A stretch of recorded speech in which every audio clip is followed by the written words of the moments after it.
जय सद्गुरु प्रभु महाराज को जय। गुरु ब्रह्मा गुरु विष्णु गुरुदेवो महेश्वरः। गुरु साक्षात् परब्रह्म तस्मै श्री गुरुवे नमः। ओंकार बीज सिद्धांतं ब्रह्म विद्योपदेशिकं श्रीमन्नारायणं सूर्यं सद्गुरुभ्यो नमो नमः। गुरुवे सर्वलोकानां विषजे भवरोगिणां गिरिये सर्वविद्यानां श्रीदक्षिणामूर्तिये नमः। बृहद्वादिष्टसिद्धान्तं पूर्णबोधोपदेशिकं श्रीवेङ्कटेश्वर योगीन्द्रं सद्गुरुभ्यो नमो नमः। आत्मानात्मातीतमनिजं केवलात्मोपदेशिकं श्रीवेमुलरामय्यार्य योगीन्द्रं सद्गुरुभ्यो नमो नमः। चराचरमतीतं च अचलपूर्णोपदेशिकं श्रीपूर्णानन्दपुल्लयार्य सद्गुरुभ्यो नमो नमः।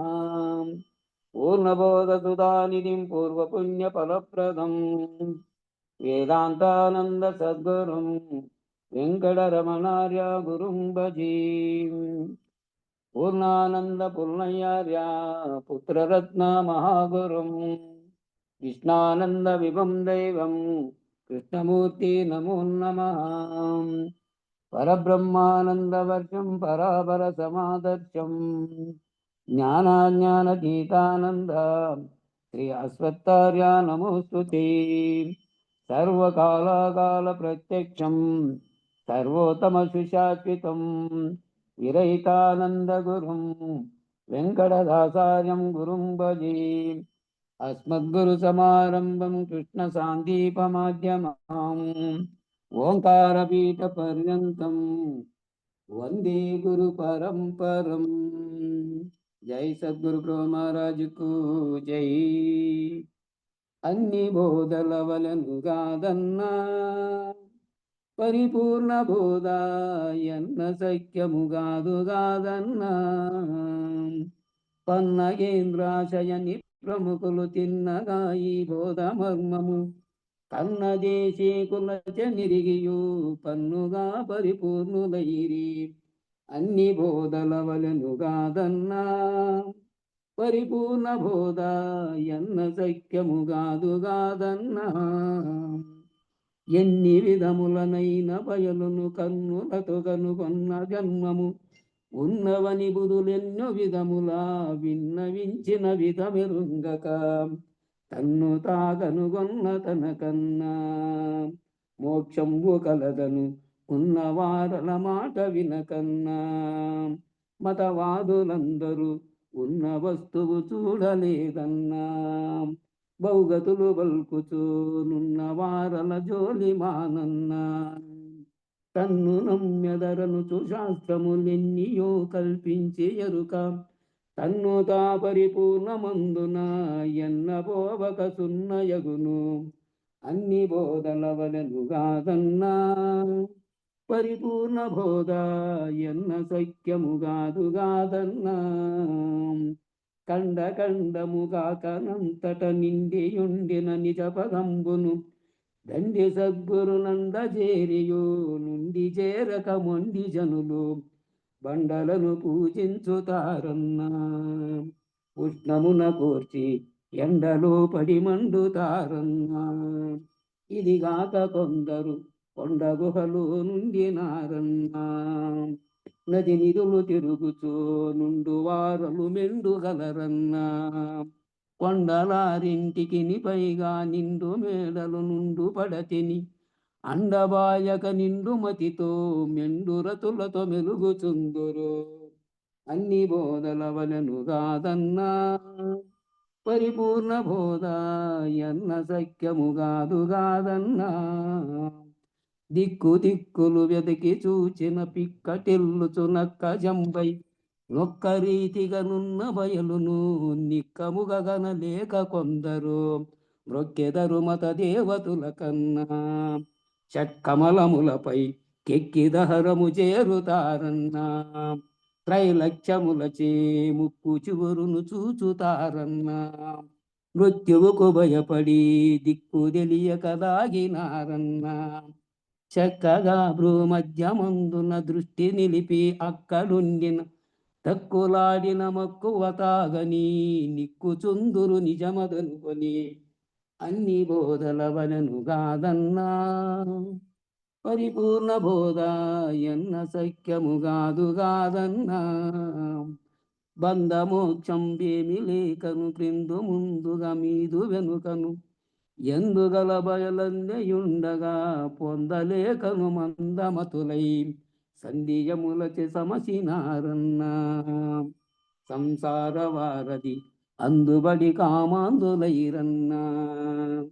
సన్యాసి ఎనుచును సుందరాంగుల పొందు విడిరన్నా. ఆ మనస్క యోగానందమే మేలందురు ఎన్నా. ఎందరెన్ని విధంబులను భ్రమజంజినను ప్రియమందె బోధని ముందు సనక సనందనాది మునీంద్రులల్ల పసందు చేసిరి. అన్ని బోధల వలెను గాదన్నా. పరిపూర్ణ బోధ ఎన్న సఖ్యము గాదన్నా.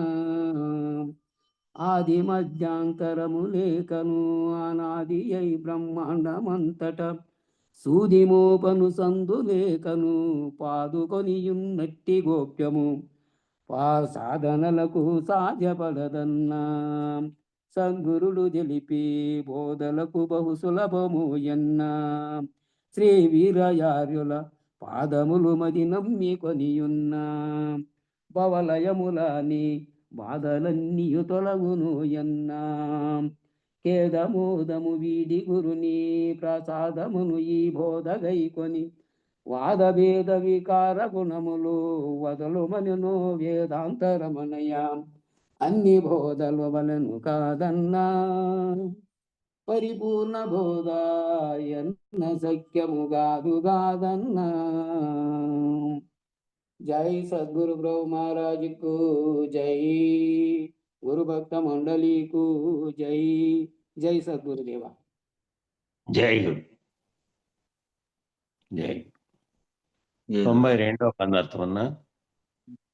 తేటమగు రాజయోగము పాటించి గురూపదేశ భావము గనిన నేటైన ముక్తి గలుగుము మాటికి పరమహంసగూడి మరిగి ఉండుమురా. తరువా మీరా నొరిగి ఉండుమురా. నిరతమొక్క రీతి నిర్మల జ్ఞప్తితో పరిపూర్ణమును గాంచి పరమామృతము గ్రోలుట ఎరిగి మరిగియు నిత్య సుఖమే మరక ఉండు మఖండ తేజము సరికి సరి అయి గురికి గురియగు స్వప్రకాశ మనోక శివోక మననము మరిగియుండుమురా. తరువా వీరా నొరిగి ఉండుమురా. జై గురు. జై గురు. అందరికీ జై గురు. గురు పరంపరకు జై. తేటమగు రాజయోగం, తేటమైనటువంటిది ఇది. హఠ మంత్రలయ యోగముల కంటే సులభమైన సూక్ష్మమైన అతీతమైన రాజయోగ మార్గం ద్వివిధం. హఠయోగం, మంత్రయోగం, లయోగం అన్నీ అభ్యాసం చేత సాధనలు అన్నారే, అవి ఒక యోగ గురువుతో అభ్యాసం చేసి దాంట్లో మనసును స్థిరీకరింపజేసుకునేటువంటి ఆ యోగ మార్గాల కంటే కూడా ఇంకా అభ్యాసంగా కాకుండా జ్ఞాన పద్ధతిలో ఉన్నటువంటి అతీతమైనటువంటి రాజయోగ మార్గము 2 విధాలుగా ఉంది అని చెప్తారు. 2 విధాలుగా అంటే ఒకటి అద్వైత సిద్ధి కొరకు అన్నారు.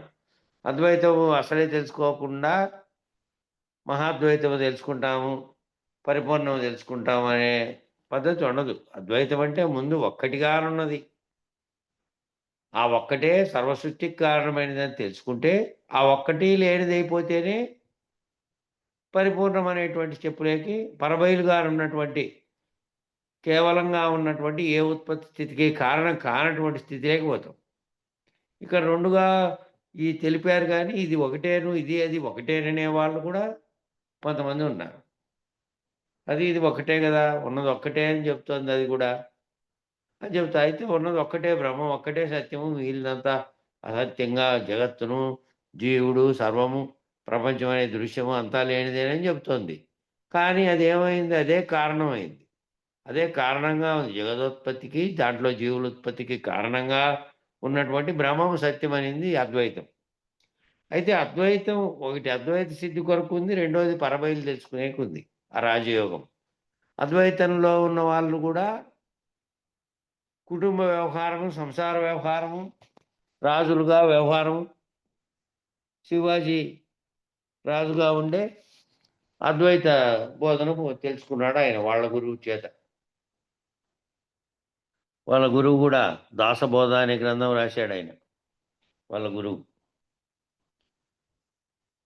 ఆ విధంగా పొందినటువంటి రాజులుగా ఉంటూ వాళ్ళు అద్వైతాన్ని పొందారు. కాబట్టి రాజయోగం అనేది 2 విధాలుగా ఉంది. ఒకటి అద్వైతం పొందడానికి రాజయోగిగా ఉంటూ కుటుంబ వ్యవహారాలు, ప్రపంచ వ్యవహారాల్లో తానుంటూ దానికి అంటకుండా ఉన్నటువంటి స్థితిలో వాళ్ళు అద్వైతం పాటించారు. ఈ రెండోదిగా రాజయోగంలో రెండోదిగా ఉండేదేంటంటే పరబయలు పొందడానికి కూడా తాను కుటుంబ వ్యవస్థ, తర్వాత ఈ సాంసారిక జీవితంలో ఉంటూనే, ప్రపంచం అనే దాంట్లో మనుగడ సాగిస్తూనే, దానికి అతీతమైనటువంటి బయలు లక్ష్యంగా చేస్తున్నటువంటి. కాబట్టి తేటమగు రాజయోగమనిన అది పరబయలు లక్ష్యమైనది. తేటమగు రాజయోగం అంటే పరబయలు లక్ష్యంగా పెట్టుకొని అంటే ఏదైతే సర్వసాక్షి స్థితిలో పరమాత్మగా నువ్వే ఉన్నావు, ఒక్కటే ఉన్నది జగత్తు జీవులు లేడని చెప్పబడినదా అదే సంకల్పం చేయడం చేత జగత్తుకుత్పత్తికి కారణమైంది కాబట్టి ఆ కారణ బ్రహ్మం నుంచి ఏ కారణము లేనటువంటి, ఏదీ కానటువంటి, ఏ ఉత్పత్తి స్థితిలయాలకు కారణం కానటువంటి పరబయలు అనేటువంటి దాన్ని అది లక్ష్యంగా పెట్టుకునే వాళ్ళకి కూడా ఈ రాజయోగ మార్గం సరిపోతుంది. ఈ మార్గమును పాటించి గురూపదేశమైనటువంటి మంత్రత్రయ భావము గలిగిన సాటి లేని పునరావృత్తి లేని ముక్తి కలుగును. మరి ఈ మార్గంలో పాటించిన తర్వాత గురూపదేశమైనటువంటి మంత్రత్రయము 3 మంత్రాలతో మొదటిదేమో ఈ ఉత్త బట్టబయలుగా ఉన్న దాంట్లో ఏమీ లేదు. ఈ జగత్తుగా భావిస్తున్నది గాని, నువ్వు నేనుగా భావిస్తున్నది గాని, ఈ దృశ్య ప్రపంచం గాని ఏమీ లేదు. సర్వము లేదు. అంతా ఉత్త బట్టబయలుగానున్నది. రెండోదేమో అందులో మూలం లేకనే గుర్తిరిగే శరీరం అనేది సర్వ ప్రపంచాన్ని తనతో పాటు తోడ్కొచ్చి, తనతో పాటు లేకుండా పోతోంది. ఆ వచ్చినటువంటిది, పోయినటువంటిది మూలం లేకుండానే వచ్చింది. వచ్చి ఒక కళ ఎలా వచ్చి ఎలా పోయిందో అలా వచ్చి పోయిందంతే. అది మూలం లేని గుర్తిరిగే శరీరం ఏమీ లేదు. ఇంకా ఆ 2 స్థిరపడిన తర్వాత మూడోది ఏమిటంటే కలలో దోచిన శరీరాలు ఎలాగో అలాగే. ఆ మూడో మంత్రం. స్వప్నే ప్రతీయమానాని రూపాని యథాతథ. స్వప్నంలో దోచినటువంటి రూపాలే ఇక్కడున్నాయని ఆ 3 మంత్రాల భావాన్ని తెలిసి, ఇక ఆ తెలిసిన దాన్ని భావనలో స్థిరపరుచుకున్నటువంటి వాడై వ్యవహరించేటప్పుడు కూడా తాను కలలోనే ఉన్న ఎన్నికలు జరుగుతోందని, ఈ పరబయలైనటువంటి దాంట్లో ప్రపంచము, జగత్తు అనేది ఏదీ లేదని, ఉత్త బయలుగానున్న దాంట్లో లేకనే కలిగినటువంటిది లేకుండా పోతే, తాను కర్తగా కాకుండా ఏ వ్యవహారం చేసినప్పటికీ అంతా కలగా భావిస్తే, మళ్ళా సంకల్ప వికల్పం లేనటువంటి స్థితిలో తన భావం ఏదైతే పొందిందో పరిపూర్ణ భావాన్ని తెలిసి అందులోనే ఉంటాడు. పునరావృత్తి లేని ముక్తి కలుగుతుంది. అంటే అది సంకల్పించేది ఏదైతే ఉందో అది జ్ఞానం చేత సంకల్ప వికల్పముల చేత కర్మను చేస్తూ మళ్ళీ దాని ఫలితం కోసం ఉపాధిని ధరించుతోంది కాబట్టి కర్త, కర్మ, ఫలితము 3 లేనటువంటి స్థితిలో తానుంటే ఆ మూడిటికి కారణమైనటువంటి జ్ఞానం లేకపోతే, ఆ మూడిటికి కారణమైనటువంటి ఎరుక లేకపోతే అప్పుడు ముక్తి కలుగుతుంది. ముమ్మాటికిని 3 ఖండ ఎరుకలకు మూలమైన పరమహంసను ఈ ముమ్మాటికి 3 ఖండ ఎరుకలకు మూలమైనటువంటి పరమహంసను ఆ జగత్తుగా ఉన్నటువంటి జీవుడు, జగత్తు, ఈశ్వరుడు, జీవుడు 3 ఎరుకలుగా అఖండ ఎరుకగా ఉన్నదేమో ఈశ్వరుడనే బ్రహ్మం. అది సృష్టించిన జగత్తేమో ఒకటి. అందులో అనేకం ఖండాఖండములుగా మారినటువంటి అనేకత్వాన్ని పొందినదేమో జీవుడనే ఎరుక. ఈ 3 ఎరుకలు లేనటువంటి 3 ఖండ ఎరుకలకు మూలమైనటువంటి పరమహంసను ఎరుకలోనికి దించనట్టి. అది ఎరుకలోనికి దించి ఆ పరహంసగా ఉన్నది ఎరుకలోనికి దించుతున్నది ఏది? ఏది శరీరంలో ఏ హంస పోయి సహస్రారంలోని సంకల్పాలకు కారణమైన చోటికి ఈ హంస పోయి అక్కడ దానితో తాదాత్మ్యం చెందిందో, ఆ 2 కలిసి మనసు, బుద్ధి, చిత్తం, అహంకారం అనే అంతరంగంగా వెలసిందో, ఆ అంతరంగం అనేదే అన్నిటికీ మూలమైనటువంటి దాంట్లోకి ఎరుకలోకి దించింది. ఆ ఎరుకలోకి దించని స్థితిలో ఉన్నటువంటి దాంట్లో పరమహంస భావము చేసి, ఆ హంస ఏ హంస అయితే పోయి కలుస్తోందో, ఆ కలవకుండా ఆ పరమహంస భావం దాని మీద ధ్యాస లేకుండా ఏది ఎక్కడ పుడుతున్నాయో సంకల్పాలు అక్కడి నుంచి పుడుతున్నవన్నీ కూడా కేవలం లేనివేనని చేసి, వీటిని స్తంభింపజేసి ఈ ఎరుకతో కలుగుతున్నటువంటి రకరకాలైనటువంటి కలలు, ఆ కలల ద్వారా నువ్వు అంతకుముందు అనుభూతి చెందినటువంటి ఏవైతే అనుభూతి చెంది నీ మనసులో అనుభవాలుగా ఉన్నాయో అవి ప్రేరేపిస్తుంటే వాటి వైపుకు మనసు పోతుంటే, వాటి వైపుకి ఎక్కడైతే పోయి స్థిరీకరణ లేకుండా పోయిందో దాన్ని నియంత్రణలో పెట్టుకొని, ఆ పరమహంస భావం చేసి దానితో కూడి దానిని మరిగి ఉండుము. దానిని మరిగి ఉండు. అంతర్ముఖంగా లోపల దానిని మరిగి ఉండము. బయటకు బాహ్యంగా చూడబడేటువంటి దృశ్య ప్రపంచంతో గాని, వ్యవహార ప్రపంచంలోకి దిగిరాకు. అక్కడే ఉండి అక్కడ సంకల్పాలు లేనటువంటి స్థితిలో ఉన్నది బయలే అనేటువంటి స్థితిలో అక్కడి నుంచి మళ్ళీ దిగిరాకు. దాన్నే మరిగి ఉండవు. చలాచలములను మదించి ఉన్నది అచలమనియు లేనిది ఎరుకనియు నిర్ణయం చేయము. చలాచలము, చలం అంటే జరుగుతున్నటువంటి ప్రపంచం, కదులుతున్నటువంటి సర్వ జగత్తు, బ్రహ్మాండము, నీవు, నేను, ఈ ప్రపంచం అంతా కూడా చలిస్తోంది. అచలంగా ఉన్నదేమో చలించట్లేదు. ఈ చలము, అచలము రెండిటిని మదించి, ఈ రెండిటిని విచారణ చేసి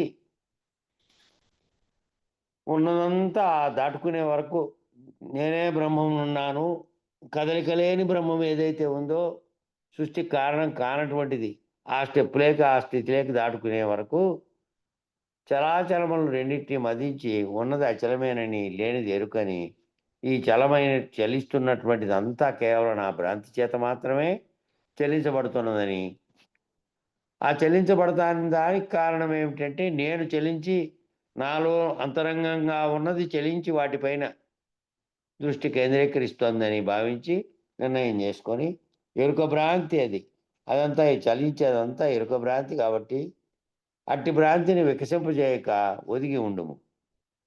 అంటే నీ అంతరములో నిలిపేసినట్టుది. ఏ రకమైనటువంటి వికారములు పొందినప్పుడు భావంలో, అంతరంగంలో వికారాలు కలుగుతాయి. వికారాలంటే రకరకాలైనటువంటి కోరికలతో కూడినటువంటివి. ఇంతకుముందు అనుభవాలుగా ఉన్నవి కావాలను, లేకపోతే వస్తు ప్రపంచమో, లేకపోతే జగత్తో, లేకపోతే దారాపుత్రాదుల పట్ల ఈ వ్యవహారం అంతా కూడా చలమే. మెలకువలో నువ్వు ఏం చేసినప్పటికీ, ఏ కదిలినప్పటికీ అదంతా చలమే, చలిస్తున్నదే అది. కాబట్టి ఆ చలించే దాని నుంచి చలనములు లేనటువంటి స్థితిలో అదంతా లేనెరుకు చేస్తున్నటువంటి భ్రాంతి అని, అది నిజానికి లేనే లేదని, ఎప్పుడూ ఒక్కరీతిగా ఉన్నటువంటి అచలం అనేది ఎప్పటికీ ఉన్నదని, సృష్టి ఉన్నా లేకపోయినా ఉన్నదని ఎరిగి అదంతా కలలో తోచినటువంటిదే తోస్తూ ఉన్నదని భావించి ఉన్నది అచలమేనని, లేనిది ఎరుకేనని నిర్ణయం చేసి, ఎరుక భ్రాంతి కనుక అట్టి భ్రాంతిని వికసింప చేయకుండా మళ్ళీ వాటి వైపు ఆకర్షితం కాకుండా నిరతం ఒక్క రీతిగా ఈశ్వరీయ జ్ఞాన స్పృహ లేని నిర్మలమైన జ్ఞప్తితో బయలును దర్శించి బయలులో నుండు. నిరతం ఒక్క రీతిగా, ఎప్పుడు వల్లప్పుడు ఒకే రీతిగా ఈశ్వరీయ జ్ఞాన స్పృహ లేని నిర్మలమైన జ్ఞప్తితో, ఈశ్వరీయ జ్ఞానం అంటే ఏదంటే ఆ అఖండ ఎరుకగా ఉన్నటువంటి సృష్టికి కారణమైనటువంటిది అది. ఆ అఖండ ఎరుకగా ఉన్నటువంటిది కూడా లేనిదని, దాని చేత బ్రహ్మాండం అనేది నాకు తోపింపజేస్తున్నదని, ఆ స్పృహ లేకుండా నిర్మలమైన జ్ఞప్తి ఏది బయలుగా బయలుగానున్నదే ఉన్నది. ఎప్పటికీ అదే ఉన్నది, స్వతసిద్ధంగా ఉన్నది. అదే స్వయంభూగా ఉన్నది. దానిని ఎవరు కల్పించలేదు.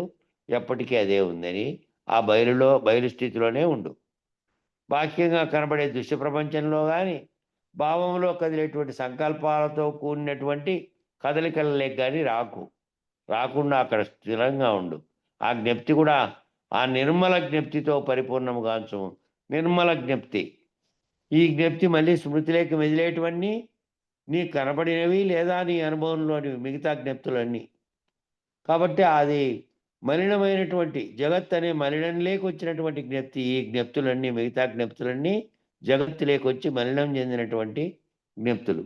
కాబట్టి జగత్ అనే భావన లేకుండా బయలనే భావనలో ఉన్నటువంటి పరిపూర్ణాన్ని గాంచేటువంటి నిర్మల జ్ఞప్తి ఏంటంటే బయలుగానున్నది. ఆ 3 మంత్రాల యొక్క సారం యొక్క భావన నీలో ఉండాలి. ఆ నిర్మల జ్ఞప్తితో 3 మంత్రాలే, ఆ 3 మంత్రాల అర్థమే నిరంతరము భావనలో మెదలాలి. అదే నిర్మల జ్ఞప్తి. దిగొస్తే ప్రపంచం అనే జ్ఞప్తి, నీ అనుభవాలతో కూడిన జ్ఞప్తి, నువ్వు వ్యవహారం చేసి మీ కనపడినవి వినపడినవి అన్నీ కూడా వస్తాయి మళ్ళీ. కాబట్టి నిర్మల జ్ఞప్తితో అంటే పరిపూర్ణము బయలు తప్ప ఏమీ లేదు. ఈ తోచబడుతున్నటువంటి వ్యవహారం చేయబడుతున్నటువంటి ఎరుకతో నిర్ణయిస్తున్నటువంటిదంతా కూడా కేవలం ఎరుకతోనే, ఎరుక అనే కదిలేటువంటి దాంతోనే ఉంది అని ఆ నిర్మల జ్ఞప్తితో పరిపూర్ణము కాంచము. పరమామృతమును గోలుము. వీటి పద్ధతిని ఎరిగి మరిగియుండు. వీటి పద్ధతిని ఎరగాలి అంటే ఈ పద్ధతిని ఎరిగి మరిగియుండు అంటే ఏ గురువు అయితే మీకు బోధించారో, మంత్రోపదేశం చేశారో ఆ గురువు యొక్క భావంతో నువ్వు మమేకమై, అట్టి గురువు అయితే దేశకేంద్రుడైనటువంటి అట్టి గురువు అయితే ఆ దేశకేంద్రుడైన గురువు తాను అశరీరుడుగా ఉండి నిన్ను ఆ అట్టి పద్ధతిలో నిరంతరము అట్టి పద్ధతిలోనే రమింపజేయడానికి మీకు ఆ బోధన తెలుపుతాడు.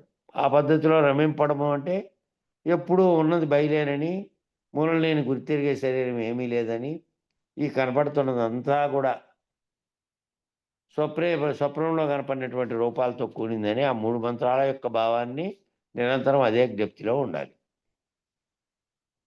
ఏమరుపాటు లేక ఏది సంభవించిన నిత్య సుఖమునందు ఏమరుపాటు లేక ఇండుము. ఏ నిత్య సుఖంగా ఉన్నది ఏది అంటే ఆ బయలుగానున్న స్థితిలో ఉన్నదే నిత్య సుఖంగా ఉండేది.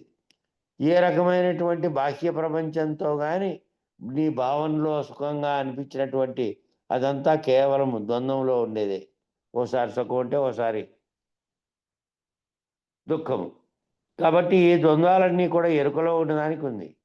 నిత్యము అది ఎప్పటికీ అప్పటికీ ఈ ఆనందం అంతా కూడా ఏది ఇక్కడ జరిగేటువంటి ఆనందం ద్వంద్వంలో కూడినటువంటి ఆనందం. సచ్చిదానంద స్థితిని కూడా మారినటువంటి దాటినటువంటి ఆనందం అది. అక్కడ ఆనందం ఉందని చెప్పడానికి కూడా వీలు లేనటువంటి స్థితిలో ఉన్నటువంటి స్థితి అది బయలుగా ఉన్నటువంటిది.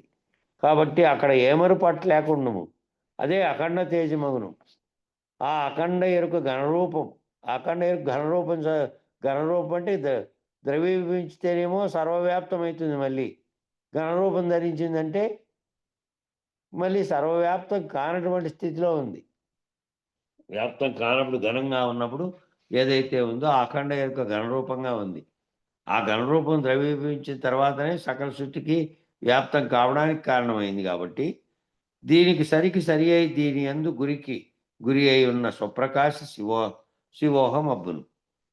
దీనికి సరి అయినటువంటి స్థితిలో అఖండ ఎరుక ఘనరూపంలో ద్రవీభవించకుండా జగత్ అనే ఉత్పత్తి కానీ, జగత్ అనే దాని జోలికి కానీ, లేకపోతే అందులో కలుగుతున్న సంచలనాలు ఏవీ లేకుండా చలనాలు లేనటువంటి ఘనరూపం వహించిందో ఆ స్థితికి దానికి సరి అయినటువంటి దాంట్లో ఉండి దానికి గురి అయి స్వప్రకాశం అనేటువంటి శివోహం అబ్బుతుంది. ఆ స్వప్రకాశం అనే శివోహం ఏంటంటే చలనములు ఉడిగినట్టి శివోహమును. చలనములు లేవు. ఏ చలనం కలిగినా కదలికంతా కూడా మళ్ళీ చలము అనే ప్రపంచంలోకే జగత్తులోకి ఏర్పడుతుంది. కాబట్టి చలనములు ఉడిగినట్టి శివోహ మరణమును మరిగి ఉండు అంటే ఆ శివోహం అనేది ఏది? ఆ శివోహం నిన్నే పరశివం అని నిన్న పదం వాడారు. పరశివతత్వం అంటే మళ్ళీ ఆ శివోహం ఏదైతే ఓం నమ శివాయ అనేదేమో జగత్తుకు కారణమైన దాంట్లోనే ఉన్నది. కాబట్టి దాన్ని మీరినటువంటి పరశివతత్వాన్ని ఎరిగి ఉండాలి అంటే చలాచలములను మదించి తెలిసి భ్రాంతి రూప ఎరుకను మీరి ఉండుము. చలాచలములు అనేటివి రెండింటిని మదించి అచలం అనేది ఉన్నది, అది మాత్రమే ఉన్నది, ఇది లేనిది, ఇదంతా కేవలం కదలిక చేత లోపల కదిలినటువంటి సంకల్పముల చేత సృష్టి గావించబడినటువంటి మాయ చేత లేనిది ఉన్నట్టుగా తోపింపజేసినటువంటి ఎరుక అని భావించి భ్రాంతి రూప ఎరుకను మీరి ఉండుము. అనగా ఎరుకను ఎదిరించకను ఎరుకలో పడకను, ఎరుకను ఎదిరించకను ఎరుకలో పడకను, ఎరుకను కొననట్లు ఒరిగి ఉండవు. అదే ఇంతకు ముందు దాంట్లోనే దాదాపు 4-5 రోజుల కిందటే ఒక కందార్థంలో వచ్చింది. నువ్వు అదంతా మీరి ఉన్నప్పటికీ నీకు తోస్తున్నది ఉంటుంది కాబట్టి ఆ ఎంట్రుకవాసి ఎరుక అనేది నీ ప్రాణం ఉన్నంత వరకు నీలో కదులుతూ ఉంటుంది. నువ్వు అశరీరుడైనటువంటి ఇదంతా లేనిదని, ఇదంతా కలవంటిదేనని గురువు చేత నిన్ను రహితపరచబడినప్పటికీ తాను రహితమై నేను లేను, నేనని ఏది పలుకుతోంది? పలుకుతున్న చైతన్యంగా ఉన్నది. రూపంగా ఉండేటువంటి వెంకటప్పగా, నారాయణప్పగా, కృష్ణమూర్తిగా ఇట్లా పేర్లతో శరీరం కలిగి ఉన్నటువంటిది కాదు. అందులో ఉన్నటువంటి గుర్తిరిగే చైతన్యాన్ని గురువు రహితపరిచినాడు. ఎరుక రహితం చేసినటువంటి స్థితిలో కలిగించినప్పటికీ శరీరం అనే ఆవరణతో కూడినటువంటి దాంట్లో అది ఉండి చలిస్తోంది కాబట్టి దానికి అది లేనిదని నీకు అర్థమైనప్పటికీ కూడా చలించేది కొంచెము ఎంట్రుక వాసిలో కదులుతూ ఉంటుంది. ఆ ఎంట్రుక వాసిలో కదులుతున్న దాంతో దాన్ని ఎదిరించేది కానీ, లేదంటే దాంట్లో భ్రాంతిలో పడడం కానీ, దాన్ని పట్టించుకున్నట్లు కానీ చేయకుండా, పట్టించుకోకుండా ఉన్నట్టు ఎరుగుతూ ఎరగనట్లు అది కనబడుతోంది. కనబడినే నేను దాంతో తాయాత్వం చెందను.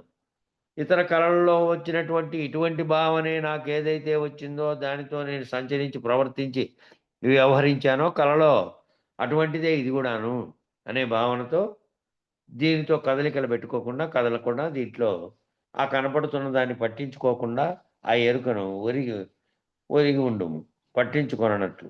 ఎందుకనగా ఎరుకతో ఎరుకను పోగొట్టలేవు. ఎరుకతోనే విచారణ చేసినావు. ఎరుకతో విచారణ చేసి పరబయలును దర్శించగలిగినటువంటి స్థితిలో ఇది లేదని గురువు చేత తెలియబడి నేనని పలుకుతున్నదేదో అది మూలం లేని గుర్తిరిగే చైతన్యము. నేనని పలుకుతున్నది అది లేనిది, అది ఏకాల బదున మూలం లేకనే వచ్చి అన్నిటినీ సంకల్పించి అన్నిటినీ ఏర్పరిచింది. అఖండ ఎరుకను మళ్ళా అది ఖండాఖండములు కావడానికి కారణమైనది అదే అని అనుకున్నావు కాబట్టి ఆ గురువు చేత తెలుసుకోబడినప్పటికీ ఎరుకతో ఎరుకను పోగొట్టలేవు. ఈ విధంగా ఎరుకకు విలక్షణమైనదే బయలు గనక బయలు ఎరుకకు విలక్షణంగా ఉంది కాబట్టి బయలు స్థితి మరణంలో పెట్టుకో.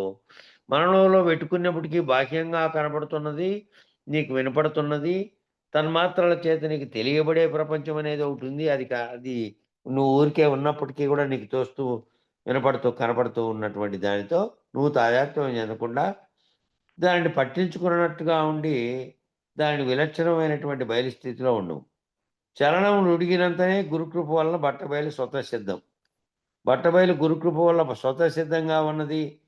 ఆ స్వతసిద్ధంగా ఉన్న బట్టబయలు నీకు స్వతసిద్ధం కావాలి అంటే, నీకు సహజం కావాలి అంటే, నీలో చలనములు ఉడిగితేనే ఆ గురుకృప వల్ల నీకు తెలియబడిన బయలు స్వతసిద్ధం అవుతుంది. లేదంటే మళ్ళీ చలనములు ఉన్నాయి అని అంటే తెలియబడినప్పటికీ తెలియబడిన ఎరుకను నువ్వు వదలకుండా మళ్ళీ తాజాత్వం చెందుతున్నావు అన్నట్టు అవుతుంది. కాబట్టి చలనములు ఉడిగిపోతే గురుకృప వలన బట్టబయలుగా ఉన్నది నీకు స్వతసిద్ధంగా ఉంటుంది. నీకు ఎప్పుడైనా ఏ విధమైనటువంటి తోచినటువంటి కనపడినా దాన్ని చూడనట్టు, కనబడి చూసి చూడనట్టు, ఎరిగి ఎరగనట్లుగా ఇంతకుముందు ఎరుకను పట్టించుకొననట్టు ఒరిగి అన్నాడే ఆ మాట ఇది. కాబట్టి గురుకృప వలన బట్టబయలు స్వతసిద్ధం కావాలంటే బట్టబయలు మామూలుగా బట్టబయలు స్వతసిద్ధంగా ఉంది, అది ఎవరు ఏర్పాటు చేయలే. అది నీ మనస్సులో సహజం కావాలి, స్వతసిద్ధం కావాలి అంటే నువ్వు ఎరుకకు విలక్షణమైనది కాబట్టి ఎరుక ఎరగబడినప్పటికీ దానితో ఎదిరించేది లేదు, దానిని పట్టించుకునేది లేదు, దాంట్లో పడేది అంటే మళ్ళీ ఎరుక భావనలోకి దిగొచ్చేది లేదు. ఆ స్థితిలో ఉండమని చెప్పారు. రెండోది చెప్పండి ఇది. లక్షార్థములును పరికింపుచు ఆ మహిమకు వెలియగున సిపదకు కరము నందైక్యమంది కుంభించి గనరా నిర్గుణ భావ ముంభిత మనరా డింభుడవుగా కీవు ఢీకోని గాలిని గంభీరముగా బట్టి ఘనముగా రేచించు బంభరధ్వని బుట్టుచుండగ బలముతో పూరించి నెమ్మది స్తంభించి నిలుపు కుంభక సహస్రారమునంటు కడిమిని కుంభించి గనరా నిర్గుణ భావ ముంభిత మనరా. జై గురు. జై. అసిపదముతో త్వం లక్ష్యార్థమును తత్లక్ష్యార్థమును అనేక యుక్తులతో భాగత్యాగాది లక్షణములతోనూ తెలియజేయనది పరిశీలించగా తత్తు త్వములు రెండునూ ఎరుకేనని అసిపదమనగా ఎరుకేనడి మహిమకు ఆవలిదని తెలియము. ఎరుక అనేది ఆ మహిమకు ఆవలిదనియో తెలియము అసిపదమనగా. అంతకుముందు అసి అంటే అయితిని అన్నది ఏదైంది, అంతకుముందు ఏదై కావడానికి కారణంగా సంకల్పించిందో ఏమీ లేని బయలుగానున్న దాంట్లో వ్యక్తం కావడానికి ప్రయత్నించిండేది ఏది అంటే ఏ దాన్ని మనం బ్రహ్మం అంటున్నామో ఎరుక. అదే ఓం అనేటువంటి ప్రణవాక్షరంతో శబ్దంగా వచ్చి ఆ శబ్దం గుణమైనటువంటి ఆకాశాన్ని, ఆ ఆకాశంలో మిగతా జగత్తును మరియు జీవులను అన్నింటినీ కల్పించడానికి కారణమైనది మొదట ఏ విధంగా ఉంది.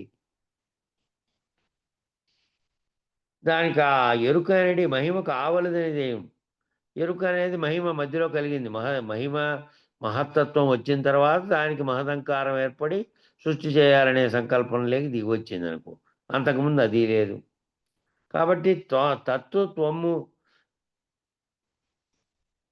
లక్ష్యార్థం, ఈ రెండిటి లక్ష్యార్థం ఏంటంటే అనేక యుక్తులతో భాగత్యాగాది లక్షణములతోను ఏవైతే ఇవన్నీ కల్పించిన తర్వాత ఇవన్నీ కాదు, ఇది కాదు, ఇది కాదని వాటిని తొలగించుకుంటూ ఇవన్నీ భ్రాంతులేనని ఇవన్నిటి త్యాగలక్షణముతో వదిలేసిన తర్వాత భ్రాంతులన్నిటినీ అక్కడికి పోయిన తర్వాత నేనే అది అయి ఉన్నాననేటువంటిది ఆ తత్వములు. అదే నేను.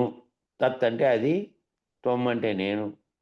ఈ రెండూ ఎరికేనని ఈ రెండిటికి ముందు ఏదైతే మొదట మహిమ అనేది మహత్తత్వం అనేది కదిలి ఆ కదిలిన దాంట్లో సంకల్పించినందువల్ల ఇదంతటికీ కారణమైనది ఉన్నదో అది అవతలిది. ఇది ఇంకా ఏర్పడకముందే ఆ మహత్తత్వం అనేటువంటిది కదిలింది. ఆ కదిలిన దాంట్లో ఓం అనేది మహత్ అయితే ఆ కదిలిన దాంట్లో ఓం అనేది మహత్తుగా వచ్చి దానికి ఎడమవైపు ఉన్నటువంటి సున్న మాత్రము అసిపదం అని తెలియము. దానికి ఎడమవైపున సున్నం ఏది ఇంకా అది సంకల్పించకుండా ఉన్నప్పుడు ఈ ఓం అనేటువంటి ఓంకారనాదం అనేటువంటి నాదం కూడా శబ్దం కూడా ఏర్పడకముందు ఆ శబ్దంతో కూడినటువంటి జగత్తు కారణమైనటువంటిది ఏమీ లేకుండా అవతలున్నటువంటి సున్నగా ఓంకు అవతలున్నటువంటి సున్నగా అదే అసిపదంగా ఉన్నదని, అది మహత్తత్వంతో కూడి గుణాలతో కూడి తన్మాత్రలతో కూడి కార్యరూపం ధరించిన తర్వాత ఈ సర్వజగత్తు ఏర్పడిందని, దానికి అవతలను సున్నాగా తెలియబడి యువతలు ఏర్పడినవి ఏమీ లేదని నిజమునకు అసిపదం ఒక్కటే ఉండి సూచనగా తత్వములను ఒక్కటే అయిన ఎరుక లేక భ్రాంతిగా నిర్ణయించుతున్నది. ఇవి మళ్ళీ ఎరుక పుట్టిన తర్వాత ఏవైతే వచ్చినాయి. అసిపదం అనే దాంట్లో అవతలికి చూసుకుంటే అవతల ఎరుక లేదు. ఎరుక చేత కల్పించబడి ఎరుక చేత భావన చెందినటువంటి స్థితిలో ఇవి వచ్చినాయి. తత్ అనేది త్వం అనేది వచ్చి మళ్ళీ ఆ తర్వాత ఈ సర్వజగత్తు కారణమైనవి. కాబట్టి విచారణలో నీవు ముందు అవతల ఉన్నదాన్ని ఏది ఓంకారం ఏదైతే మూలముగా ఉన్నదో జగత్తు కల్పించడానికి కారణంగా ఉన్నదో సృష్టికి కారణంగా ఉన్నదో దాని అవతల ఉన్నటువంటి దాన్ని అసిపదంగా నిర్ణయించుకొని అవతల ఉన్న సున్నను కేవల అసిపదం అచలం సూచించున్నది. కేవల అసిపదం అంటే అవతల ఉన్నటువంటి సున్నా ఇక జగత్ అనే భావన లేక కానీ ఓం అనే శబ్దం లేక కానీ ఏమీ రాలే. ఏమీ లేదు, నాదము లేదు, బిందువు లేదు. దాంతో మహత్తత్వం ఏర్పడి మహదంకారం వలన జగత్తును కల్పించడమే లేదు. దాని అవతల ఉన్నటువంటి స్థితిలో అచలాన్ని సూచిస్తున్నటువంటి, అంటే ఎరుక బ్రహ్మకు అనగా మాయకు వెలిగై ఏకముగానున్నది. మాయకు అవతల ఉన్నటువంటి ఏకముగా ఉన్నది. మాయతో కూడలే అది. ఈ అచల బ్రహ్మంగానున్నది, సంకల్పించినది, సృష్టి చేసినది, తత్తుత్వముగా ఉన్నది. ఈ రెండుగా ఏకత్వం నుంచి భిన్నత్వం చెందినటువంటివే ఇవి. తత్తే ఆ త్వము తన యొక్క ప్రతిరూప ప్రతిబింబంగా చైతన్యంగా ఉన్నటువంటి అనేక జీవులుగా ఏర్పడింది ఆ తత్. కాబట్టి అది లేనటువంటి, ఆ రెండూ లేనటువంటి ఆవలి స్థితిలో ఉన్నటువంటి అచల బ్రహ్మముగా నిర్ణయం కాగా, అసిపదమనిన అచల పరిపూర్ణమే. ఆ అసిపదము అంటే తానైతినిమని, బ్రహ్మగా నేను తానైతిని అని, నేనే బ్రహ్మనైతినటువంటి అహం బ్రహ్మస్మి అనే నిర్ణయంతో కాదు. అది ఏర్పడకముందు ఏదైతే ఉన్నదో ఆ నిర్ణయంతో చూడాలి దాన్ని. కాబట్టి అచలమును సూచించు అసిపద కుహరమందు ఐక్యమంది అభేదమును కుమ్మించి చూడుము. ఆ అభేదమును కుమ్మించి చూడము అంటే అచలమును సూచించేటువంటి ఆ పదాన్ని పట్టుకొని ఐక్యమంది దాంతో అభేదమును, అంటే భేదము లేనటువంటి స్థితిలో కుమ్మించి ఉండము అంటే ఏకత్వ స్థితిలో, అంటే కదలికలు లేనటువంటి స్థితిలో ఉండము. అది నిర్గుణ భావం నింపబడినదై ఉన్నది. నిర్గుణ భావం నింపబడినట్టు స్థితిలో ఉంది అది. దాంట్లో భావం గుణాలు లేవు. నేర్పుతో కొండవలి చలనమును ఢీకొని సముద్రము వలె గంభీరముగా కుంభించి చలనముల నుండి విడివడుము. నేర్పుతో కొండవడే చలనమును ఢీకొని, అంటే ఏ రకమైనటువంటి కొండ ఏ విధంగా ఉంటుందో దానికి ఏ విధమైనటువంటి వచ్చి దాన్ని తాకినప్పటికీ అది కదలే స్థితిలో లేదు. దానికి వచ్చి అపారమైన గాలి వచ్చింది, ఏం కదలదు.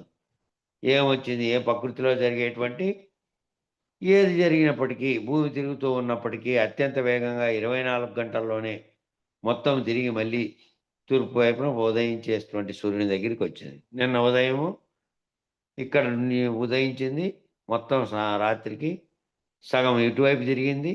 కాబట్టి ఇటువైపు అంతా చీకటి అయిపోయింది. మళ్ళీ ఇటువైపు ఉన్నది ఇటు తిరిగి మళ్ళీ సూర్యోదయం. అంటే ఎన్ని లక్షల కిలోమీటర్ల దూరము అంతా ఉందో ఇదంతా కేవలం 24 గంటల్లో ఇది తిరిగి ఇట్లా వచ్చి తిరుగుతుంది. ఆ చుట్టుకొలతంతా వచ్చి చేరితే అంత వేగంగా జరిగిన ఆ కొండ ఏమైనా కదులుతోందా? ఆ కొండ ఏ కదలిక లేదు. ఏ కదలిక లేనటువంటి స్థితిలో అట్లే ఉంది. ఆ కొండలన్నీ మనం చూస్తున్నప్పటి నుంచి ఆ విధంగా చలనం లేనటువంటి స్థితిలో ఉంది. అట్లే సముద్రం వలె గంభీరముగా కుమ్మించి, సముద్రంలో ఎక్కడైతే తీవ్రమైనటువంటి గాలి కదలికలు ఉంటాయో అక్కడ మాత్రమే అలలు ఉంటాయి. ఎక్కడైతే అది స్తంభింపజేసినటువంటి స్థితిలో ఉండేవి ఉంటాయి కొన్ని. గాలి చలనాలు తక్కువగా ఉన్నటువంటి మనం అంటార్టికా వైపు పోయినారంటే అక్కడ మొత్తం సముద్రం గడ్డగట్టే ఉంటుంది. ఎప్పుడో కొన్నిసార్లు మాత్రమే కరిగి ఆ నీళ్లు నీళ్ళల్లే కలిసిపోతాయి. అందులోని జీవులన్నీ కూడా గట్టగట్టే ఉంటాయి. మళ్ళీ చలనాలు కలిగినప్పుడు కదులుతాయి. ఆ స్థితిలో ఉన్నటువంటి ప్రాంతం కూడా కొంత ఉంది. అది ఏమిటి, ఎందుకు అక్కడ అట్లుంది అంటే ఏ కదలిక లేదాడ. కదలికలు లేకపోగా, ఉష్ణోగ్రతలు లేకపోగా ఉత్తర ధ్రువము అంటారు దాన్ని. ఆ ఉత్తర ధ్రువం అక్కడ పరిశోధనలు చేయడానికి అసలే కరగకుండా కొన్ని ఏండ్లకు కూడా కరగకుండా ఉన్నటువంటి ఓ ప్రాంతం, ఆ కింద ఆ గడ్డగట్టినటువంటి కింద దాంట్లో సమీపంలో 100 మీటర్ల లోపు ఎక్కడైతే మట్టి ఇలాంటివి ఉంటాయో అటువంటి చోట ఒక ప్రయోగశాలను కట్టారు. మన భారతీయులు కూడా కట్టారు. వేరు వేరు దేశాల వాళ్ళు పరిశోధనల కోసం కట్టారు. మన వాళ్ళు కూడా కట్టారు. దాని పేరు ఏదో ధ్రువ అనో ఏదో పెట్టారు. అక్కడ ఉత్తర ధ్రువంలో ఉంది. అక్కడంతా గడ్డగట్టే ఉంటుంది. మనుషులు జీవించాలంటే ముందు వేడి ఉత్పత్తి చేసే స్థితి ఉండాలి. అక్కడ సముద్రమే అది, మరి మళ్ళా సముద్రమే, అది కూడా సముద్రమే. సముద్రం కానిది కాదు. సముద్రమే అక్కడ ఉన్నటువంటి పరిస్థితుల వల్ల గడ్డగట్టింది. అట్లా గడ్డగట్టాలి అంటే ఏమైంది? ఏమి లేకుండా అయితే గడ్డగట్టింది. చలనాలు లేనందువల్ల గడ్డగట్టింది. చలనాలు లేనందువల్ల ఏమి ఢీకొన్నా ఎట్లా కొండ ఉందో కదలకుండా, చలనాలు లేకపోతే అలలు లేకుండా ఏ విధంగా సముద్రం కూడా గడ్డగట్టి ఏ విధంగా ఉందో అట్లా కుంభించి చలనముల నుండి విడువుము. నీలో కలిగే చలనాలన్నిటి నువ్వు కుమ్మించి ఏముంది పరబయలుగా ఉన్నటువంటి స్థితిలో ఏది ఉందో ఏ కదలిక లేకుండా ఎట్లుందో అంతరంలో ఉన్నటువంటి కదలికలు కలుగుతున్నటువంటి దాంట్లో అట్లుండుము. ఆ కొండ వలె ఉండుము కదలికలు లేకుండా. కదలికలు లేకి చలనాల నుంచి విడివడి ఉండుము. నాదము బంబరధ్వనిగా వ్యక్తమగుచుండగా బలముగా ఈ నాదమును నెమ్మది నెమ్మదిగా పూరించి సమ్మింపజేయుము. ఆ నాదం అనేది ఆ ధ్వనిగా వినపడుతూనే ఉంటుంది. వ్యక్తమైతూ ఉంటే ఆ వ్యక్తమవుతున్నటువంటి దాన్ని ఈ నాదాన్ని కూడా కూడా వినట్టుగా దాన్ని పూరింపు సమ్మింపజేయి. ఆ వినపడుతున్నప్పటికీ ఏ వినపడుతున్నా, కనపడుతున్నా ఎవరైతే నిశ్చేష్టులై సమాధి స్థితిలో ఉండి ఏం జరిగినా గమనించకుండా ఉంటారే మదిలో, మదిలో కదలకుండా ఉండేవాళ్ళు. అట్లా కదలని స్థితిలోకి నువ్వు చలనాల నుంచి విడిపడిపో. స్తంభింపజేయి అటువంటి శబ్దాలను కూడా. అట్టి కుంభకమును సహస్రారం అంటున్నట్లు అతిశయింపు. ఆ కుంభకం బట్టి మళ్ళా అది సహస్రారం అంటి ఉండి దాంట్లో కదలికలు లేని స్థితిలో ఉండిపో అని చెప్తున్నాడు. ఇదేంటంటే కుంభకం బట్టేది. గాలిని లోపలికి బంధించి అది మనసుతో కలయనీయకుండా ప్రాణశక్తితో కలయనీయకుండా స్తంభింపజేసినటువంటి స్థితి. అట్టి కుంభకమును సహస్రారం అంటున్నట్టు అతిశయించుము. ఇప్పుడు సహస్రారం స్థానమునందు బిందువునందలి ఆకాశమును లక్షించిన చిత్శక్తి యొక్క చాలన శక్తి ఉడిగిపోవును. సహస్రారంలో ఏ బిందువు అయితే కదలి ఆ ఆకాశం అనేటువంటి దాంతో చిత్శక్తి అనేటువంటిది చలనాలకు కారణమైనదో అది ఉడిగిపోతుంది. ఉడిగిపోతుందంటే దాన్ని బంధిస్తే అక్కడ కుంభకంలో బంధిస్తే పోతుంది. మళ్ళా కుంభకం వీడిపోయిన తర్వాత జగత్తులోకి వస్తే మళ్ళా చలనం కలుగుతుంది. కాబట్టి ఆ పద్ధతిలో కాకుండా గురువు చెప్పిన పద్ధతిలో సహజ చలనములు లేని స్థితిలో సహజ కుంభకం అంటే ఏంది? సహజంగానే అమనస్కంగా ఉన్నటువంటి స్థితి. సహజంగానే మనసు లేనటువంటి స్థితిలోకి పోతే అది సహజ స్థితి ఏర్పడుతుంది. కాబట్టి నీవు అట్టి దానిని కుమ్మించుతూ నిర్గుణ భావమును అతిశయింపజేసుకొనుము. నిర్గుణమే అసిపదము, అసిపదమే అచల బ్రహ్మము అని చెప్పాడు ఈయన.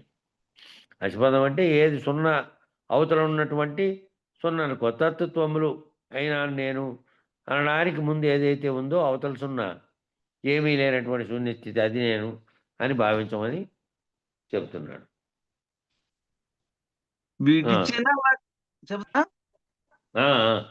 విడిచిన లక్ష్యము చేతను విడువని లక్ష్యము వివరింపంగా విడువని లక్ష్యము కడువడి బ్రహ్మాండమయ్యే గతి పొందావలేరా అక్షయమైన మతి అందావలేరా ధృతి మీరా నీలోని దుర్గముపై చేరి యుతముగా నరుమూచు ఊహించి మించుము ప్రతిగతుండై ప్రబలిగాంచడు ప్రజ్ఞలో నగు బయలు తాకుచు మతికి గతి అని దొడరి మన్మయ మానసౌకస సత్యలోకము గతి పొందావలేరా అక్షయమైన మతి అందావలేరా. జై గురు. ఆర్యదర్పణ లక్ష్యముతో ఎరుక బ్రహ్మమై తనను మీరిన విడువని లక్ష్యమైనటువంటి పరబయలు లక్ష్యమెరుగు. ఈ జహర లక్షణాలు దీంట్లో చెప్పినాడు. విడిచి విడువని లక్షణం అనే లక్షణం ఏది అంటే జహర లక్షణంగా మనము ఇంతకుముందు ఎలపకుర్తి ఏరు వెంకటరామచంద్రరావు గారి పరిపూర్ణ దర్శనం వచ్చినప్పుడు ఒక రోజంతా అదే క్లాస్ జరిగింది. అయితే అప్పుడు జూమ్ లేదు కాబట్టి రికార్డింగ్ లేదు. అందులో వచ్చింది విడిచి విడువని లక్షణంగా వచ్చింది అది. ఈ ఆర్యదర్పణ లక్ష్యంతో ఎరుక బ్రహ్మమై తనను మీరిన విడువని లక్షణమైనటువంటి పరవేరు లక్ష్యం ఎరుగు.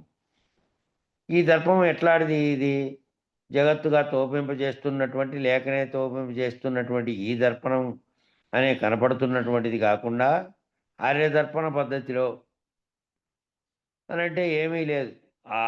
దానికి దర్పణం అనే దానికి వెనకవైపు పోతగిని లేకపోతే ఏమీ కనపడదు. అవతల దేవతలకు కనపడుతూ ఉంటుంది కాబట్టి అంతా కనపడుతున్నటువంటి స్థితిలో ఉంటుంది. ఏది ప్రతిబింబం లేదు. ప్రతిబింబం లేనటువంటి స్థితిలో ఆర్యదర్పణ లక్ష్యంతో ఎరుక బ్రహ్మమై తనను మీరిన విడువని లక్ష్యమైన పరబయలు లక్ష్యమెరుగు. ఎరుక బ్రహ్మమై ఏదైతే సృష్టి చేసిందో ఆ సృష్టి ఈ విధంగా కనపడుతుందో అది లేనటువంటి స్థితి ఏ విధంగా ఉందంటే తనను మీరినటువంటి విడువని లక్షణమైనటువంటి పరబయలు లక్ష్యం వెనుగు ఈ దర్పణం చేత తోపింపబడినటువంటి దృశ్యం లేనటువంటి స్థితిలో నువ్వు పరబయలటువంటి లక్ష్యాన్ని ఎరుగు. పరబయలు అవుటకు మొదట ఎరుకైనడి లక్ష్యమును వీడవలను. ఆ పరబయలు చెందాలంటే మొదట ఏమి వీడాలి, ఏమి తీసేయాలంటే ఎరుక అనే లక్షణాన్ని ముందు తీసేయాలి. అది లక్ష్యము ఉండకూడదు. దానితో ఎరుక అనేది దానితో తోస్తున్నటువంటి సర్వ జగత్తును ఎరుకతో తెలియబడుతున్నటువంటిది లోపల నీలో కలుగుతున్నటువంటి దాన్ని రహితపరుచుకునే మార్గాన్ని చూసుకోవాలి. అది లేదు, అది సంకల్పిస్తోంది, అది వ్యవహరిస్తోంది. ఇవన్నీ జాగ్రత్తలో ఉన్నప్పుడల్లా నిరంతరం ఎరుకతోనే పనిచేస్తోంది. కాబట్టి అది లేనిది ఎలా లేనిది, ఏ విధంగా లేనిదంటే ఇందాక 2 ఉదాహరణలు చెప్పినట్టు స్థిరమైపోయి అవి ఏ విధంగా కదలకుండా ఉంటాయో అట్టి గడ్డగట్టినటువంటి సముద్రము కదలని కొండలాగా నీలో కలుగుతున్నప్పుడు ఏమవుతుంది అంటే కదలకుండా ఏదైతే గాఢ నిద్రావస్థలో ఏ కదలికలు లేవు, నీలో ప్రాణశక్తి ఉన్నప్పటికీ సంకల్పాలకు కారణమైనటువంటి ఎరుక లేదు. అటువంటి స్థితిలో ఎరుక అనేది కేవలం కలవలే వచ్చి తోపింపజేస్తున్నది అనే భావనతో ఎరుక లేనిదైపోయే స్థితిలో నువ్వు పరబయలగుటకు ప్రయత్నం చేయి. దానికి ఆ గురువు చేత, ఆ గురుకృప చేత నువ్వు దాటుకునేటువంటి స్థితి అంతా గురువు యొక్క ప్రయోగంలోనే ఉన్నది. ఆ గురువు చెప్పేటువంటి దాంట్లో నువ్వు పొందేటువంటిది. ఎరుక లేనిదేనను అట్టి ఎరుకతోనే రాజయోగముగా పరబయలు లక్ష్యమును సాధించవలను. ఎరుక లేనిదే అంటే ఎరుక లేనిదైనను ఎరుకతోనే బోధిస్తున్నాం, ఎరుకతోనే గ్రంథాలు రచించారు, ఎరుకతోనే చదువుతున్నాం, ఎరుకతోనే అట్టి ఎరుకను విశ్లేషిస్తున్నాం, వివరిస్తున్నాం. ముళ్ళును ముళ్ళుతోనే తీసినట్టుగా. అట్లా ఈ ఎరుక నిజానికి లేనిదైనప్పటికీ అట్టి ఎరుకతోనే రాజయోగ పద్ధతిలో, రాజయోగంగా అంటే నువ్వు కర్తగా ఒకవైపు కుటుంబ బాధ్యతలు, సంసార బాధ్యతలు, ప్రపంచ బాధ్యతలు నిర్వర్తిస్తున్నావు కదా. నిర్వర్తిస్తున్న సమయంలో నువ్వు తాత్కాలికంగా నీ బాధ్యత నిర్వర్తించడానికి వ్యవహరిస్తూ ఉన్నావు. ఆ ఎరుకతోనే వ్యవహరిస్తూ ఉన్నావు. ఆ ఎరుకతోనే పనులన్నీ చేస్తున్నావు. చేస్తున్నప్పటికీ నీ భావనలో ఏముండాలంటే పరబయలు లక్ష్యంగా ఉండేటువంటిది ఉండాలి. అంటే ఈ చేస్తున్నదంతా కేవల కలవలే ఉన్నది. కేవల కలలో ఏ విధంగా వ్యవహరిస్తే కళ నుంచి మేల్కొంటే ఏమీ లేకుండా ఎట్లుందో నేను వ్యవహరిస్తున్నదంతా కలలోనే. మళ్ళీ నా కళలకు కారణమైనటువంటి చలనాలన్నీ ఎప్పుడు ఆగిపోతాయి? మళ్ళీ రాత్రి గాఢ నిద్రావస్థ లేకుండా అయిపోతాయి. అట్లే ఆ స్థితిని నేను జాగ్రత్తావస్థలో ఉండగానే నేను ఆ లక్ష్యాన్ని సాధించాలి.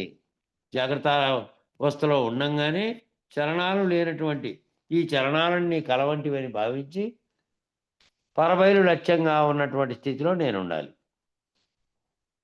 ఆ పరబయలు అందువలన విడిచిన లక్ష్యము చేతనే దాన్ని విడిచినటువంటి లక్ష్యం అది ఉన్నది ఎరుక అనేది దానితోనే గుర్తిస్తున్నావు, దానితోనే వ్యవహరిస్తున్నావు అని తెలిసి ఆ ఎరుక విడిచిన లక్షణం చేత ఆ ఎరుక నీకు తెలుస్తోంది. కానీ విడిచిన లక్ష్యంతో నువ్వు ఉండి ఎరుక అనే బ్రహ్మను నిరసించి ఆ ఎరుక అనేటువంటి తెలియబడుతున్నానికి కారణమైనది అది. దాన్ని నిరసించి అచల బ్రహ్మం ఒకటకు పరబయలందు విడువని లక్ష్యం ఉండవలను. పరబయలులో ఏ విధంగా పరబయలనే లక్ష్యం ఉండాలి? ఇందాక చెప్పినే వ్యవహారార్థము నువ్వు పనిచేస్తున్నప్పుడు, వ్యవహరిస్తున్నప్పుడు అంతటా ఎరుక ఉన్నది. ఉంటేనే దాంతో పనిచేస్తున్నావు. ఆ ఎరుక లేకుండా పనిచేస్తే ఏమీ తెలియకపోయి పైనుంచి సముద్రంలోకి పడ్డాడు. అది లేకపోతే మేడ మీద నుంచి దూకవు కదా. ఏ విధంగా మెట్ల మీద దిగొస్తావో అంతా తెలివితో ఏ విధంగానే ప్రవర్తిస్తావో ఆ తెలివంతా ఏందంటే అదంతా ఎరుకే. ఎరుకతోనే ప్రవర్తిస్తున్నావు. ఎరుకతోనే సర్వ వ్యవహారములు చేస్తున్నావు. చేస్తున్నప్పటికీ కూడా దానిని కళలతో పోల్చుకొని ఆ గురుమూర్తి చెప్పినటువంటి ఎప్పుడు కూడా లేనిదే నీకు ఉన్నట్టుగా తోపింపజేస్తోంది. మిగిలిన సమయం అంతా లేదు. నీ పుట్టుకతో వచ్చింది. వచ్చి బ్రహ్మాండమైనటువంటి కళని ఆ బ్రహ్మాండంలో నీవున్నట్టుగా పాత్ర పోషించినట్టుగా పెద్దగా తెలుసుకొని మళ్ళీ ఆ కళ వీడిపోతానే బ్రహ్మాండము నేను అనేది 2 లేనటువంటి స్థితిలో ఎట్లయితే ఉండిపోతున్నావో గాఢ నిద్రావస్థలో పగలు కూడా అదే విధంగా దాంట్లోనే ఉన్నప్పటికీ ఆ విడిచినటువంటి దాన్ని పట్టించుకోకుండా విడిచినటువంటి స్థితిలో ఆ ఎరుకను విడిచినటువంటి స్థితిలో నువ్వు ఆ బ్రహ్మం అచల బ్రహ్మము ఏ విధంగా చలించకుండా ఉందో ఆ స్థితిలో దీన్నంతటినీ కలగా చూసుకుంటూ ఉండు. అట్లా లక్ష్యం ఆ విడువని లక్ష్యం ఉండవలను. ఏది అచల బ్రహ్మమును పరబయలులో తెలుసుకొని అచల బ్రహ్మమును విడువని లక్షణంగా ఉండాలి. ఎరుకగా తోస్తున్నది కొంచెంగా తోస్తూ ఉంటుంది కాబట్టి దాన్ని విడిచిన లక్షణంతో ఉండాలి. దీని రహస్యమును గురుకృపతో నెరుగము. ఈ రహస్యం ఎట్లా మరి? ఎట్లా ఎరుకతో ఉంటూనే ఎరుకను పట్టించుకోకుండా విడిచి ఎరుక లేనటువంటి పరబయలు స్థితిలో భావన చెందుతూ ఉండాలి అంటే జాగ్రత్త అవస్థలో తోస్తున్నవి, కనపడుతున్నవి, చేసేటివి అన్నీ ఉన్నాయి కదా! అయినా కూడా ఆ ఎరుకలోనే ఉంటూ ఎరుకను ఎట్టబెట్టాలి అనేది ఆ గురువు నీకు ఎరిగించాడు. ఎరిగించి అనేక ఉదాహరణలు చెప్పి ఇదిగో జరుగుతున్నటువంటి నాటకంలో ఉత్తదిగా ఉన్నటువంటి దాంట్లో ఒక సినిమా వేస్తే అనేక నాటకం జరిగి మళ్ళీ ఉత్తదయిపోయే బట్టయిందే. ఆ విధంగానే నీ మనసు అనేటువంటి తెర మీద ఈ సర్వము వచ్చి, ఆ సర్వము జరిగిపోయి మళ్ళీ తెర ఉత్తదయిపోతుంది. అట్లా ఉత్తది చేసుకో. జరుగుతున్నటువంటి నీ మనసు అనే తెర మీద ఈ వ్యవహారం అంతా జరుగుతున్నది అని దృశ్యంగా ఉన్నది. అది నిజానికి లేనిది అని భావించి దాన్ని వదులు. ఇట్లు వివరించుకొనగా విడచి విడువని లక్ష్యము భ్రాంతి రూప బ్రహ్మాండమైంది. ఈ విధంగా వివరించుకుంటే విడిచి విడువని లక్ష్యం ఏమైందంటే భ్రాంతి రూపంలో బ్రహ్మాండంగా ఏర్పడింది. కనుక చేతన విరహితమును సాధించి భ్రాంతిని నిర్ణయించుము. చైతన్యాన్ని రహితపరుచుకొని, విరహితం అంటే ఇంకా విశేషంగా రహితపరుచుకొని, చేతనంగా చైతన్యంగా ఉన్నది ఏదైతే అన్ని చర్యలకు కారణమై నీకు తెలివిగా ఉన్నదో నీలో దాన్ని విరహితంగా చేసుకొని, అంటే విశేషమైనటువంటి రహితంగా చేసుకొని, లేకుండా అంటే ఏ స్థితిలోనూ మళ్ళీ భ్రాంతి కలగకుండా చేసుకొని దాన్ని సాధించి భ్రాంతిని నిర్ణయించుము. ఆ భ్రాంతి అనే దాన్ని నిర్ణయించుకో. ఏది భ్రాంతో అది తోస్తున్న సర్వ జగత్తు భ్రాంతిగా నిర్ణయించుకో. ఇంకా పట్టుదలతో నీలోనున్నట్టి అందుకొనుటకు ఇతరులకు సాధ్యము కానట్టి అతీతంపై నిర్గుణంతో చేరి నెమ్మదిగా నిర్గుణముగా నీలో నీవు ఆక్రమించుకొను కొనుచు గుణములను తొలగజేయుచు ఉండుము. ఏమన్నారు? పట్టుదలతో నీలో ఉన్నట్టి పట్టుదల నీలో ఉండాలి. నీలో పట్టుదల లేకపోతే ఎంతసేపు విచారణ చేసి ఎంతసేపు రోజు గురుమూర్తి చెప్పినట్టు ఆ లక్ష్యాన్ని చేరుకునేటువంటి పట్టుదల నీలో ఉండాలి. ఉండి అది అందుకొనుటకు ఇతరులకు సాధ్యం కానట్టి, ఇతరులకు ఏ విధంగానో అది అందుకునేకి సాధ్యం కాదు. ఏ రకమైన బోధనలో ఇతరత్రా ఉన్న వాళ్ళంతా ఎంతో కొంత భ్రాంతి నిలిపేవాళ్ళే. ఇక్కడ నీతో సహా నీలో ఉన్న చైతన్యంతో సహా సృష్టికే సర్వమునకు కారణమైనది కూడా లేకుండా పోయేటువంటి ఏ బ్రహ్మం అయితే సృష్టి కారణంగా ఉన్నదో అది కూడా తొలగిపోయేటువంటి స్థితిలో ఉండేది ఇది. కాబట్టి అందరికీ ఇతరులకు సాధ్యం కానట్టి అతీతమైనటువంటి, ఇతర బోధనలో సాధ్యం కాదు. అతీతమైనటువంటి ఏది? అతీతముపై నిర్గుణముతో చేరి, నిర్గుణముతో ఆ అతీతాన్ని తెలుసుకొని గుణారహితమైనటువంటి స్థితిలో అది తెలుసుకొని నెమ్మదిగా నిర్గుణముగా నీలో నీవు నెమ్మదిగా ఏం కావాలి? ఒక్కసారిగా అయ్యేది కాదు అది. దృశ్యం చూపిస్తారు అదిగో చూడు అన్నట్టు అదంతా దృశ్యం కనపడేటువంటిది. ఇది దృశ్యం కానిది, దృశ్యాలు కానిది, లక్షణాలు లేనిది, సర్వలక్షణం విలక్షణమైంది. కాబట్టి దీని స్థితిలో నువ్వు నిలబడాలంటే నెమ్మదిగా నువ్వు ఆరూఢత్వం చెందాలి. నిర్గుణముగా ఉండి నీలో నీవు ఆక్రమించుకుంటూ గుణములను తొలగజేయచ్చు. నీలో ఉండే గుణాలతో సహా అన్నీ తొలగజేసుకుంటూ సర్వము లేనటువంటి స్థితిలోకి రావాలంటే దాని స్థానంలో పూర్తిగా నిర్గుణాన్ని నింపు. నిర్గుణ స్థితిలో అచలమని చెప్పారే, కదలనిది. ఏది కదలనిది ఉందో, ఏది జగత్తుగా తోచబడుతున్న దానికి కారణమైన ఎరుకే లేదో, ఏది గుర్తుపడేదే లేదో, ఈ సర్వజగత్తు లేనప్పుడు ఏదైతే ఉన్నదో ఆ స్థితిలో నువ్వు పూర్తిగా నిర్గుణాన్ని నింపు. నీలో కదులుతున్నటువంటి దాంట్లో నిర్గుణ స్థితిని నింపు. గుణాలతో కూడకుండా, గుణాలతో కూడినటువంటి భావనలు చేయకుండా నిర్గుణముగా అతిశయించుము. నిర్గుణమును నిలుపుకొనిన సగుణమును మించుచుండుము. నిర్గుణాన్ని నిలుపుకుంటూ మళ్ళీ సగుణముగా అది గుణంగా మారేటువంటి స్థితి వచ్చినప్పుడు దాన్ని మించుతూ ఉండాలి. లేదా అది మించిందనుకో, అది కోరికల పట్లో, ఇంకోటి పట్లో నీ వ్యవహారం, నీ ఆలోచనలు కదిలినాయనుకో, కదిలితే మళ్ళీ ప్రపంచమే. కదిలినప్పుడల్లా సగుణమైపోతే ప్రపంచం అవుతుంది. కాబట్టి నిర్గుణ స్థితిలో నువ్వు ఉండు. గుణములతో నీ ప్రజ్ఞ అడ్డగించబడుచుండగా ప్రజ్ఞ లోనగు బయలును తాకుచుండుము. గుణాలతో కూడి ఏమవుతుందంటే నీ ప్రజ్ఞ అడ్డగించబడుచుండగానంటే నీ ప్రజ్ఞరహితమైనటువంటి స్థితిలో అచలంగా ఉన్నటువంటి దాని స్థితిలో నుంచి నీకు కుయసమే కొంచెంగా ఉన్నటువంటి ఆ ఎరుక చేత తోపింపబడుతుంటుంది. ఆ తోపింపబడుతున్న దాంట్లోకి మళ్ళీ వచ్చి పడడానికి కారణమైన దాంట్లోకి పోకు. ఆ గుణాలు లేకపోతే మళ్ళీ అది ప్రజ్ఞ బయలులో ఉన్నటువంటి స్థితిలో తాకి ఆ బయలులో స్థితిలో నుంచి మళ్ళీ ఈ గుణాలతో కూడినటువంటి దాంట్లోకి వచ్చి పడేకి దిగిరాకు. అంటే అనేకమైనటువంటివి మళ్ళీ చలనాలు కలుగుతుంటే నీలో సంకల్పాలు కలుగుతాయి కాబట్టి వాటన్నిటితో ఏదో చేయాలని, ఏదో వ్యవహరించాలని ఏదో కలుగుతుందే అది దృఢంగా. దాన్ని రానియకుండా ఉంటే ఆ చేస్తున్న వ్యవహారం అంతా కేవలము నీలో తోచి నిన్ను ప్రేరేపించి నిన్ను మళ్ళీ దాంట్లోకి లాగినట్లుగా కాకుండా నువ్వు అదంతా లేనిదిగా వ్యవహరిస్తూ లేనివాడిగా కర్తగా కాకుండా నీ పనులు నువ్వు చేస్తూ ఉంటావు. కానీ మళ్ళీ దాంట్లోకి రాకుండా బయలునే ఎప్పుడు ఆ ప్రజ్ఞ ఏం చేయాలి? నీలో ఉన్న ప్రజ్ఞ ఎప్పుడు బయలు స్థితినే ఊహల్లో పెట్టుకొని బయలు స్థితిలోనే ఉంటూ ఈ వ్యవహారంగా కనపడుతున్నదంతా కళేననే దాంతో ఉండు. బుద్ధిరింద్రియమునకు చలములు ఉండవనుచు లేని నీవు మాత్రము అచలహంస స్థానమైన సత్యధ్యామమును పొందవలెను.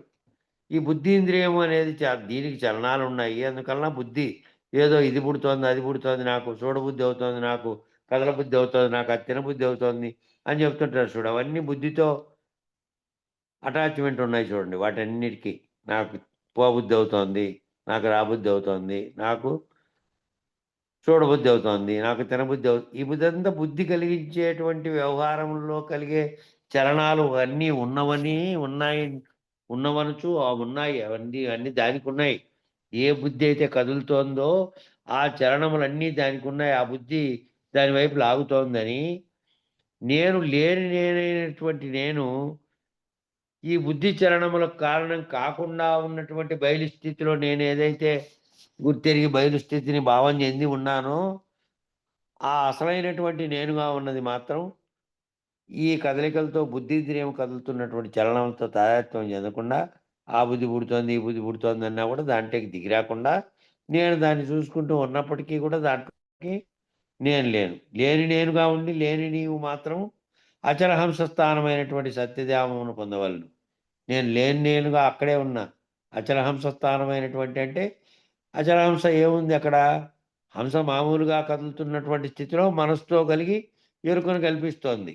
శాస్త్రారంలో సంకల్పాలను పుట్టడానికి కారణమైనటువంటి హంస అక్కడికి చేరి, కాబట్టి అక్కడ చేరకుండా ఉండే అచలహంస స్థానంలో ఉంటే కింద బాహ్యంగా లోపల కింద జరుగుతున్నటువంటి త్రిపుటిలోకి రాకుండా అక్కడనే ఉంటే ఆ సహస్రార స్థితిలో కలుగుతున్నటువంటి సంకల్పాలతో దిగొచ్చి మళ్ళీ త్రిపుటిలో చేరకుండా ఉంటే దృశ్య ద్రష్ట లేనటువంటి స్థితిలో ఉంటే అక్కడే ఘనీభవించిన స్థితిలో అదే సత్యధామమైనటువంటి బయలుగానున్నటువంటి ఎప్పటికీ తిరిగి మళ్ళీ కోరికలు సంకల్పాలు పుట్టినటువంటి స్థితి అది అని అదే సత్యధామం అని అక్కడే ఉండాలి.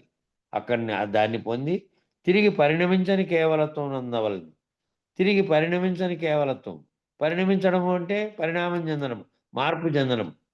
పరిణామం చెందిందనుకో, పరిణామం చెందితే మళ్ళీ జగత్ సృష్టి, జగత్తులో నీవు అనేకత్వము, మళ్ళీ నీ ఉపాధిలో నీలో కలుగుతున్నటువంటి పరిణామం వల్ల కలుగుతున్న కర్మల ఫలితాన్ని అనుభవించడానికి మళ్ళీ ఉపాధి ధరించడానికి సంకల్పం అనేది పుట్టి ఆ బీజం అట్లే ఉండి మళ్ళీ మొలకెత్తే అవకాశం ఉంది. కాబట్టి బీజనాశనం అంటే సంకల్పం లేనటువంటి స్థితిని కలిగి ఉంటే ఆ సత్యధామ స్థితిమైనటువంటి అచలహంస స్థితిలో ఉండి మళ్ళీ తిరిగి పరిణమించినటువంటి కేవలత్వాన్ని నువ్వు పొందాలి అని చెప్పారు. సమయం సరిపోయింది. మంగళం చెప్పండి. ఇంకా ఒకటి ఉంది, ఇంకా ఒకటో రెండో. ఆ రెండు మరియు దీని వివరణ ఉన్నాయి. సరే, మంగళం చెప్పన్నా. జై సద్గురు ప్రభు మహారాజుకు జై. జయ జయ జయ మంగళం బనగా జయమే సదా అపజయము గురునకు లేని లేదుగా. జయ శుభాశయారతులు మన జయము కొరకే గాని గురునకు జయము జందగ జయవేయి జన్మములన జేతగాగని. జయ జయ జయ మంగళం వనగా జయమే సదా అపజయము గురునకు లేని లేదుగా. మంగళం గురుదేవాయ మహనీయ గుణాత్మని సర్వలోక శరణ్యాయ సాధు రూపాయ మంగళం. జై సద్గురు బ్రహ్మ మహారాజుకు జై. జై పూర్ణానంద పుల్లయ్యారి సద్గురు బ్రహ్మ మహారాజుకు జై. జై వేదాంతానంద వెంకట రమణారి సద్గురు బ్రహ్మ మహారాజుకు జై. జై విష్ణానంద కృష్ణమూర్తి సద్గురు బ్రహ్మ మహారాజుకు జై. జై జ్ఞానాజ్ఞానతీతానంద అశ్వత్థారి సద్గురు బ్రహ్మ మహారాజుకు జై. జై విరహితానంద వెంకటదాసారి సద్గురు బ్రహ్మ మహారాజుకు జై. ఇందుగల గురుభక్త మండలీకు జై. గురు పరంపరముకు జై. జై సద్గురుదేవ. అందరికీ నా ద్వాదశ వందనాలు గురుదేవ.